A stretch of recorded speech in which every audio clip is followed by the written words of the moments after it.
Hello everyone, ఈరోజు మిరియాల చారు ఎలా చేయాలో చూసేద్దాం. ఫస్ట్గా మిక్సీ జార్ తీసుకొని దాంట్లోకి 1 టేబుల్ స్పూన్ మిరియాలు, 1 టేబుల్ స్పూన్ ధనియాలు, 1 టేబుల్ స్పూన్ జీలకర్ర, 4 or 5 వెల్లుల్లి రెబ్బలు వేసి మిక్సీ పట్టుకోవాలి. ఇప్పుడు ఈ పౌడర్ని ఇంకో బౌల్లోకి ట్రాన్స్ఫర్ చేసుకుందాం. ఇప్పుడు ముందుగానే నానబెట్టుకున్న ఒక నిమ్మకాయ సైజ్ అంత చింతపండు అండ్ 2 టొమాటోస్ని బాగా పిసుకొని దాంట్లో ఇంకా ఎక్స్ట్రాగా వాటర్ వేసుకోవాలి.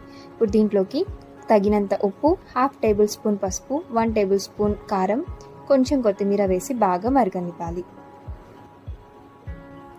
చూసారుగా, ఇలా మరుగుతున్న టైంలో దీంట్లోకి కొంచెం కరివేపాకు కూడా వేసుకోవాలి. ఇప్పుడు స్టవ్ పైన ఇంకో కళాయి పెట్టుకుందాం తాలింపు కోసం. 1 టేబుల్ స్పూన్ ఆయిల్ వేసి జీలకర్ర, ఆవాలు, ఎండుమిర్చి, వెల్లుల్లి రెబ్బలు, ఇంకా కొంచెం కరివేపాకు వేసి బాగా వేగనివ్వాలి. ఇందులో మీకు కావాలంటే ఇంగువ పొడి కూడా వేసుకోవచ్చు. ఇవన్నీ బాగా వేగిన తర్వాత ఇప్పుడు దీన్ని మరుగుతున్న చారులోకి యాడ్ చేసుకోవాలి. అంతే.